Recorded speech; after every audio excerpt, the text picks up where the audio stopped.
And the United States has announced that it will be relocating its Vatican embassy. They say it will now be a part of a building on the compound of the larger American embassy to Italy. The State Department notes that security and cost savings were behind the move, with the department estimating it will now save $1.4 million a year. The Vatican is a landlocked sovereign city-state within the city of Rome, and it's the smallest internationally recognized independent territory in the world. Now, the shift has drawn criticism from former U.S. representatives to the Holy See, along with others, who insist that countries should maintain embassies to the Vatican and to Rome in separate locations. Now, this consolidation comes just after the Holy See's representative at the UN weighed in on the debate about the use of drones. The representative condemned targeted killings and raised both legal and moral concerns.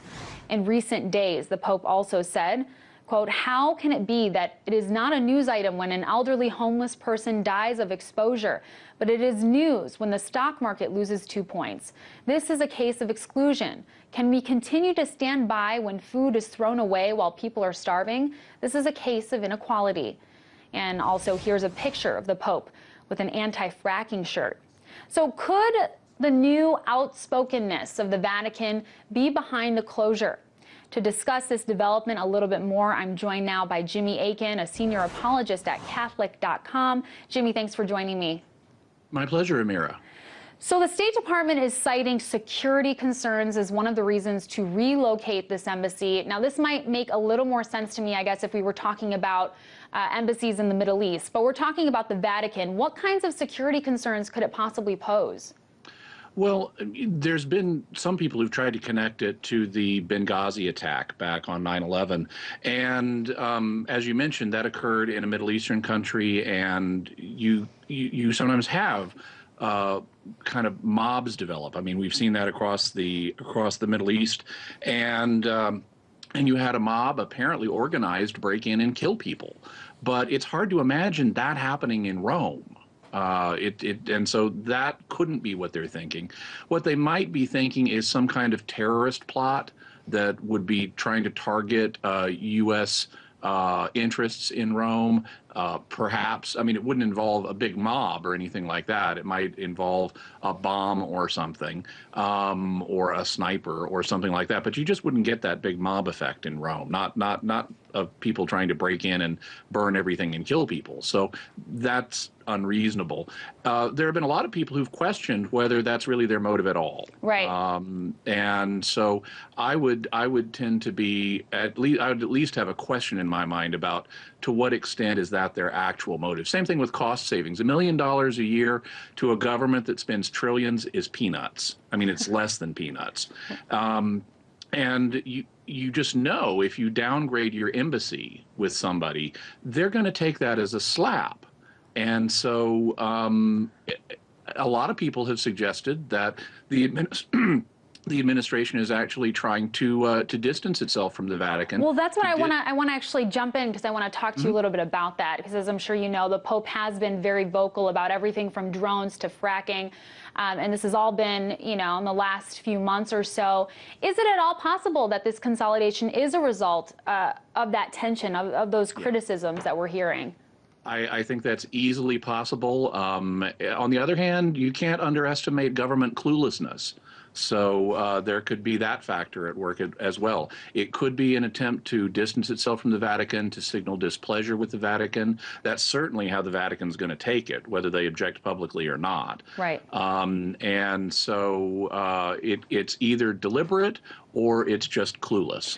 Okay, well, I want to talk about something a U.S. representative said. A former U.S. ambassador, James Nicholson, called the move, quote, a massive downgrade in U.S. Vatican ties, turning the Vatican embassy into, quote, a stepchild of the embassy to Italy. Right. What's your response to that? Well, I think he's right. And it's not just him who's been saying that. It's 5 of the recent U.S. ambassadors to the Vatican from both Republican and Democratic administrations have been saying this. Right. Well, this move is also getting some resistance, of course, from conservative Catholics who prefer to maintain diplomatic distance from U.S. policies. Can you talk a little bit about the U.S. policies that Catholics, take most issue with? Well, the U.S. and the Holy See see eye to eye on some issues like helping poor people, for example, and that's very good. On the other hand, the current administration does take positions that are in opposition to those of the Catholic Church. For example, on the religious liberty question, the current administration has been trying to force insurance policies on Catholics that would violate their consciences. And just yesterday, the Supreme Court announced it was going to be hearing two cases that are challenging the government's healthcare mandate requiring Catholics who object to abortion to provide abortion drugs as part of their insurance policies. So that would be an example. You mentioned the subject of using drones to kill people remotely. That's obviously something that the Holy See has concerns about. And there are a range of other things, but in general, this administration hasn't been particularly sensitive to the concerns of Catholics. Yeah. And, we only have 30 seconds left, and you did touch on this. The Vatican hasn't publicly commented on these reports, but given the kind of person Pope Francis is, do you think it's likely that we'll see him object to this at all? I don't think so. I mean, he could, but I would be surprised if he did. Typically, with diplomatic stuff like this, even if you're really unhappy with someone's move and you take it as a slight, you tend not to say so publicly. There's more in gestures than is often conveyed in words in diplomatic circles. Absolutely. Well, thank you so much. Unfortunately, we ran out of time, but Jimmy Akin, a senior apologist at Catholic.com, thank you. Thank you, Amira.